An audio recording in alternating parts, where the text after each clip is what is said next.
ସକାଳ ହେଲେ ମାଆମାନଙ୍କର ପ୍ରଥମ ଟେନସନ୍ ଯେ ପିଲାମାନଙ୍କ ପାଇଁ କ'ଣ ଜଳଖିଆରେ ବନିବ ଏବଂ ସେମାନେ ଯାହାକି ତାଙ୍କ ପାଇଁ ହେଲ୍ଦି ମଧ୍ୟ ହେବ ଏବଂ ଖାଇବା ପାଇଁ ଟେଷ୍ଟି ଲାଗିବ।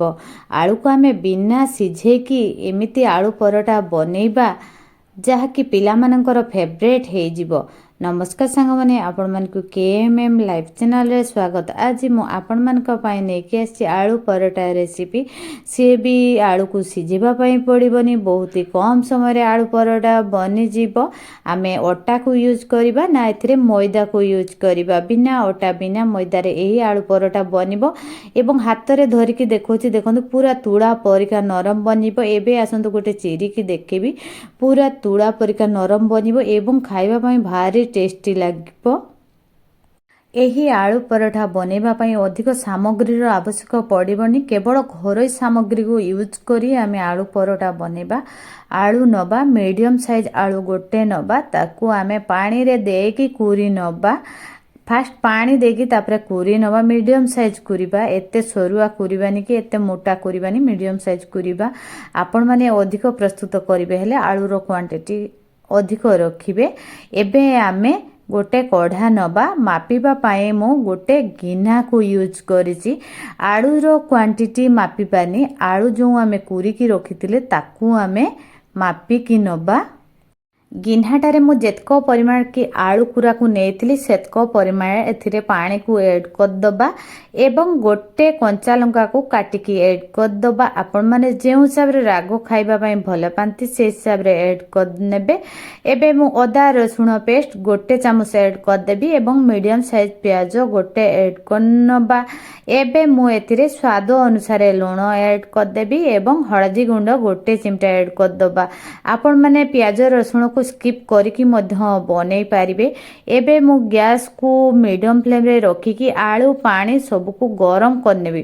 ପୁରା ଆଳୁକୁ ସିଝେଇବାନି, ଜଷ୍ଟ ଖାଲି ପାଣିକୁ ଗରମ କରିନେବା। ଏଥିରେ ମୁଁ ଯେତକ ପରିମାଣ କି ଆଳୁ କୁରା ନେଇଛି, ପାଣି ନେଇଛି, ସେତକ ପରିମାଣରେ ମୁଁ ଚାଉଳ ଚୁନା ଏଥିରେ ଏଡ଼୍ କରିନେବା।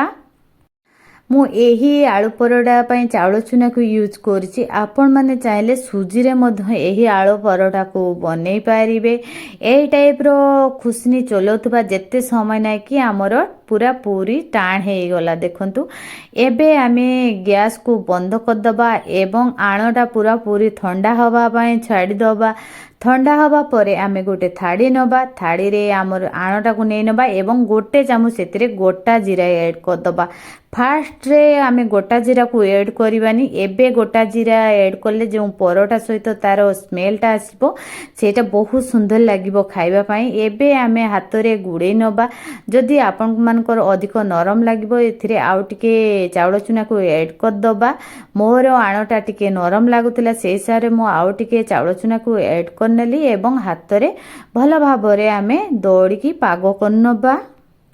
ଏବେ ଆମର ଆଣ ପାଗ ହେଇଗଲାଣି। ଏବେ ଛୋଟ ଛୋଟ ଭାଙ୍ଗି ନେବା।